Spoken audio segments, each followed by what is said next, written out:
সকাল সকাল অফিসের জন্য রেডি হয়ে মিতু এসে দেখল তার শাশুড়ি সোফায় শুয়ে ঘুমাচ্ছে। বিরক্তিতে মুখ কুঁচকে গেল তার। হাতঘড়িতে সময় দেখে নিয়ে তার শাশুড়িকে কর্কশ গলায় ডাকল সে। কি ব্যাপার মা, আপনি এখানে ঘুমাচ্ছেন যে? সকালে নাস্তা কে তৈরি করবে? আর আমার অফিসের টিফিনই বা কে করে দিবে?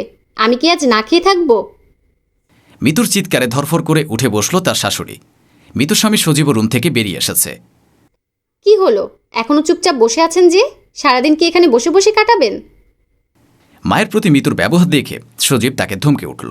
রাগী গলায় বলল, মায়ের সাথে কিভাবে কথা বলছো তুমি? তোমার সাহস দেখে আমি অবাক হয়ে যাচ্ছি। আমি খেয়াল করেছি, চাকরি করার পর থেকে তুমি আমার মাকে মোটেও সম্মান দিয়ে কথা বলো না। সজীবের ধমককে মোটেও পাত্তা দিল না মিতু। উল্টো সজীবকে ধমক দিয়ে বলল, আমি ভুল কি বলেছি? তোমার মায়ের জন্য এখন আমি সারাদিন না খেয়ে থাকবো নাকি? তুমি জানো না বাইরের খাবার আমার সহ্য হয় না? এসব তোমার দায়িত্ব মিতু। তুমি কোনো দায়িত্ব পালন করছো না বলে মায়ের এই বয়সে মাকে এসব দেখতে হচ্ছে। কি এমন করে সারাদিন দুটো রান্না করা ছাড়া?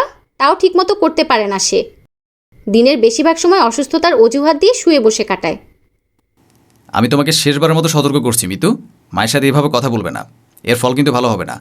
যে চাকরি নিয়ে এত দেমাক তোমার, শেষ পর্যন্ত না সে চাকরিটাই তোমাকে ছাড়তে হয়। মিতু আর সজীবের ঝগড়া দেখে অতুষ্ট হয়ে গেল শাশুড়ি আসমা বেগম। দয়া করে তোমরা থামো, আমাকে কিছুক্ষণ সময় দাও, আমি তোমাদের জন্য নাস্তা এনে দিচ্ছি। থাক, আপনাকে আর আদিক্ষেতা করতে হবে না। আজ আর আমার খাওয়া হবে না। ছেলেকে উস্কি দিয়ে যে কথা শুনিয়েছেন তাতেই আমার পেট ভরে গেছে। মিতুর শাশুড়ি আসমা বেগম অসহায় গলায় বললেন, বিশ্বাস করো বৌমা, আমার শরীরটা আজকে একটু খারাপ ছিল, তাই এখানে শুয়ে কখন ঘুমিয়ে পড়েছিলাম টের পাইনি। আপনার তো কয়েকদিন পরপর কোনো না কোনো অসুস্থতা লেগেই থাকে মা। তা আমাকে আগে বলে দিলেই পারতেন, আমি আগে একটা ব্যবস্থা করে নিতাম। আচ্ছা, আমার ভুল হয়ে গেছে, আর কখনো এমন হবে না। আমাকে 10টা মিনিট সময় দাও, আমি তোমাদের জন্য খাবার তৈরি করে দিচ্ছি। তার কোনো প্রয়োজনই নেই মা। যার প্রয়োজন হবে সে নিজে খাবার তৈরি করে নেবে। তুমি রেস্ট নাও। সজীব মিতুর দিকে রাগী চোখে তাকিয়ে চলে গেল ভেতরে। মিতু সজীবের চলে যাওয়ার দিকে তাকিয়ে মুখ বাঁকালো।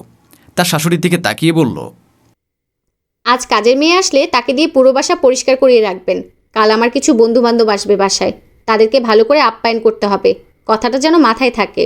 আবার অসুস্থতার বাহানা দিয়ে শুয়ে থাকবেন না যেন। মিতুর শাশুড়ি আসমা বেগম মাথা নেড়ে সায় জানালো। ক্লান্তিতে শরীর ভেঙে আসছে তার। ইদানিং শরীরটা খুব বেশি অসুস্থ থাকে। ভালো একটা ডাক্তার দেখানো প্রয়োজন। মিতুকে বললে মিতু নানান কথা শুনিয়ে দেয়, সেজন্য আর বলা হয় না। আজ সজীব অফিস থেকে ফিরে আসলে সজীবের সাথে এই বিষয়ে কথা বলতে হবে। শাশুড়ি আসমা বেগম কাজের মেয়েকে কল করে জানতে পারল সে আজ আসতে পারবে না। তার নাকি ভাইরাস জ্বর হয়েছে। অগত্যা বাড়ি পরিষ্কার করার জন্য তাকে উঠে যেতে হলো। মিতুর বড় ভাই রিয়াদ এসেছে আজ, তাই বোনের সাথে দেখা করতে বোনের বাড়িতে চলে এসেছে সে। কয়েকবার কলিং বেল বাজানোর পরও যখন কেউ দরজা খুলল না, তখন সে ঘাবড়ে গেল। অনবরত দরজা ধাক্কা দেওয়ার এক পর্যায়ে দরজা খুলল আসমা বেগম। আসমা বেগমকে এ অবস্থায় দাঁড়িয়ে থাকতে দেখে চিন্তিত হলো রিয়াদ। আসমা বেগমকে ধরে অস্থির গলায় বলল, কী হয়েছে আন্টি আপনার? আপনাকে এরকম দেখাচ্ছে কেন? শরীর খারাপ লাগছে? আসমা বেগম কোনোরকম হাঁপাতে হাঁপাতে বলে, হ্যাঁ বাবা, শরীরটা আজকে একটু বেশি খারাপ লাগছে। তুমি দয়া করে আমাকে আমার রুমে পৌঁছে দাও। রিয়াদ তাকে ধরে তার রুমে গিয়ে শুইয়ে দিল। দ্রুত হাতে এক গ্লাস পানি ঢেলে তার কাছে নিয়ে গিয়ে বলল, আন্টি পানিটা খেয়ে নেন, আপনার কিছুটা ভালো লাগবে। পানি খেয়ে কিছুটা স্বস্তি অনুভব করল সে। রিয়াদের দিকে তাকিয়ে মুচকি হেসে বলল, আসলে ধুলাবালির কাজ করা হয় না তো, ধুলোতে আমার অ্যালার্জি আছে। আজ হঠাৎ ধুলোর কাজ করায় এরকম শ্বাস বেড়ে গেছে। আপনি কেন এই কাজ করতে গেলেন আন্টি? আপনাদের বাসার কাজের মেয়েটা কোথায়? ওই দেশব করে। ওর শরীরটাও খুব একটা ভালো নেই। কিছুক্ষণ আগে কল করেছিলাম, বলল ভাইরাস জ্বর হয়েছে, তাই আমাকেই করতে হলো। ও না হয় সুস্থ হলে এসে করতো, আপনি কেন করতে গেলেন? মিতু কোথায়? ওকে দেখছি না যে। তুমি ভুল সময় চলে এসেছো বাবা। মিতু তো এই সময় অফিসে থাকে। রিয়াদ অত তেমন কিছু বলল না। আসমা বেগমের পাশে বসে রইল। মিতু আসলে তার সাথে দেখা করে তবে সে বাসায় ফিরবে। মিতু আসতে আসতে সন্ধ্যা হলো। আসমা বেগম এতক্ষণ শুয়েছিলেন। এইমাত্র উঠেছেন রিয়াদের জন্য চা বানাতে। মিতু রান্নাঘরের ভেতরে এসে আসমা বেগমকে রান্না করতে দেখে বলল, মা, আমার জন্য খাবার বারণ। আমি সারাদিন কিছু খাইনি, এখন আমার খুব খিদে পেয়েছে। আসমা বেগম আমতামতা করে বলল, মা, আমি তো কিছু রান্না করিনি আজ। আসলে শরীরটা এত খারাপ ছিল যে। আসমা বেগমের কথা সম্পন্ন করতে দিল না মিতু। সে চিৎকার করে বলল, আর কত একই বাহানা দিবেন মা?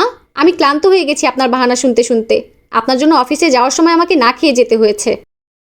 সারাদিন কোনো কিছু খেতে পারিনি, এখনও আমাকে না খেয়ে থাকতে হবে? আমি বুঝতে পারছি তো আপনি এরকম কেন করছেন। আপনি আসলে আমাকে হিংসা করেন।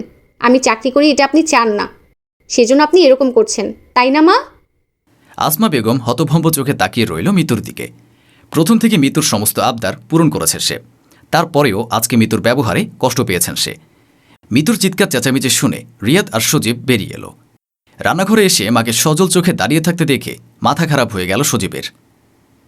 এক্ষুনি ক্ষমা চাও মায়ের কাছে। দিন দিন তোমার ব্যবহার আমার সহ্যের সীমা পেরিয়ে চলেছে। আমি সত্যি ক্লান্ত হয়ে গেছি, আর পারছি না। তোমার ব্যবহার পরিবর্তন করো, তা না হলে আমি অন্য কোনো ডিসিশন নিতে বাধ্য হব। তোমার যা খুশি তুমি করতে পারো, তবে আজকে তোমাকে একটা ডিসিশন নিতেই হবে। তোমার এই মাকে আমি আর সহ্য করতে পারছি না। তুমি ডিসিশন নাও। তুমি তোমার মাকে নিয়ে থাকবে নাকি তাকে বৃদ্ধাশ্রমে রেখে আসবে? এই মহিলা এখানে থাকলে আমি বাড়িতে থাকবো না। তাহলে তুই বরং আমার সাথে চল, এখানে থেকে তোর কোনো কাজ নেই। হুট করে রিয়াদের গলা শুনে চমকে গেল মিতু। রিয়াদকে দেখে হাসি মুখে এগিয়ে গিয়ে বলল, আরে ভাইয়া, কখন এসেছো তুমি? সে অনেকক্ষণ হয়েছে, ভাগ্যিস এসেছিলাম। না হলে তোর এরূপ সম্পর্কে আমার তো কোনোদিন কিছু জানাই হতো না। তুমি আমাকে ভুল বুঝছো ভাইয়া। এই মহিলা আমার হারমাস জ্বালিয়ে খেলো। রিয়াদ আর সহ্য করতে পারল না, মিতুকে থাপ্পড় মারল সে। মিতু গালে হাত দিয়ে অবাক চোখে তাকিয়ে আছে রিয়াদের দিকে। মানুষটা অসুস্থতার জন্য বিছানা থেকে উঠতে পারছে না, তার সাথে তুই পশুর মতো ব্যবহার করছিস, আবার বলছিস সে তোর হারমাস জ্বালিয়ে খেলো। কতটা অমানুষ হয়েছিস তুই। আপনার বোনকে আপনার সাথে নিয়ে যান ভাইয়া। ওকে আর এ বাসায় রাখা আমার পক্ষে সম্ভব নয়। দিন দিন ওর অত্যাচার বেড়ে যাচ্ছে, এভাবে থাকা আমার পক্ষে সম্ভব না। আমি সবটাই বুঝতে পেরেছি সজীব।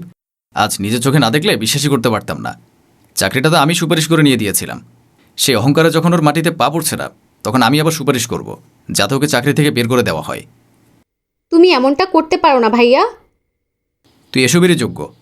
আর সজীব যদি তোকে এই বাসা থেকে বেরো করে দেয়, তাহলে ভুল করে আমাদের বাড়িতে যাবি না। তোর মতো মেয়ের জায়গায় আমার বাড়িতে নেই। এখন সজীব তোকে রাখবে কি রাখবে না সেটা ওর ব্যাপার। নিজের বোনের ব্যবহারের জন্য আসমা বেগমের কাছে বারবার ক্ষমা চাইল রিয়াদ। আসমা বেগমের হাত ধরে অনুত্তপ্ত গলায় বলল, আমাকে ক্ষমা করবেন আন্টি।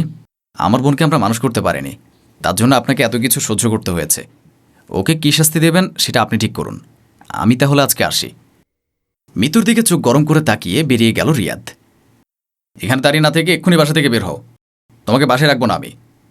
মিতু আসমা বেগমের পায়ে পড়ে গেল। আসমা বেগমের পা ধরে কান্নাজড়িত গলায় বলল, আমাকে ক্ষমা করে দিন মা, আমার অনেক বড় ভুল হয়ে গেছে। আর কখনো এত বড় ভুল করব না। আসমা বেগম মাফ করে দিলেন মিতুকে। সজীব সাফ সাফ জানিয়ে দিল এখানে থাকতে হলে চাকরি করা যাবে না।